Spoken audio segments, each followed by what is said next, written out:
പാക്കനാർ പോയിരിക്കുകയാണ് കാച്ചിക്ക്.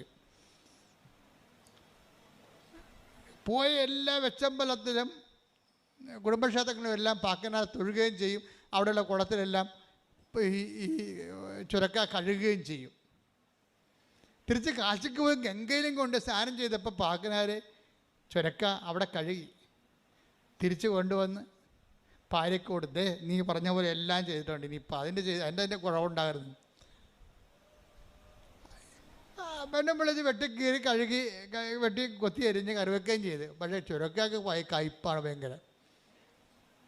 അപ്പോഴേ പാക്കനായ പറഞ്ഞ് നീ കറിവെച്ചിട്ട് പിന്നെ ചുരക്കാക്ക് കയ്പ്പാണല്ല. അപ്പോൾ പെണ്ണുമ്പിള്ള ചിരിച്ച്, എന്താ കാര്യം? ഇതുപോലെ നിങ്ങളുടെ അവസ്ഥയെന്ന്. ഇതുപോലെയാണ് നിങ്ങളുടെ അവസ്ഥയെന്ന്.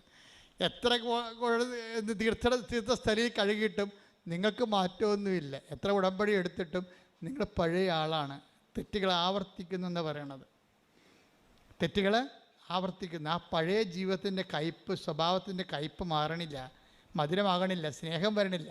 കുറേ അടയാളം കാണുന്നു, കുറേ സാക്ഷ്യം പറയുന്നതല്ലാതെ ഹൃദയത്തിന് ആ സ്നേഹത്തിലേക്കും ക്ഷമയിലേക്കും ആ കൈമാറ്റത്തിലേക്കും മറ്റുള്ളവരെ സന്ധിക്കുന്നതിലേക്കും ഒരു മധുരിതമയിലേക്ക് വരണില്ല. കയ്പ്പാണ് ഇപ്പോഴും ഇരിക്കണത്.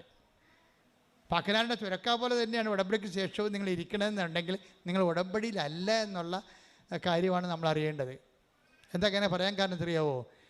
പണ്ട് കർത്താവ് ഒരു ചേടത്തിയോട് പറഞ്ഞ് എന്താ പറഞ്ഞത്?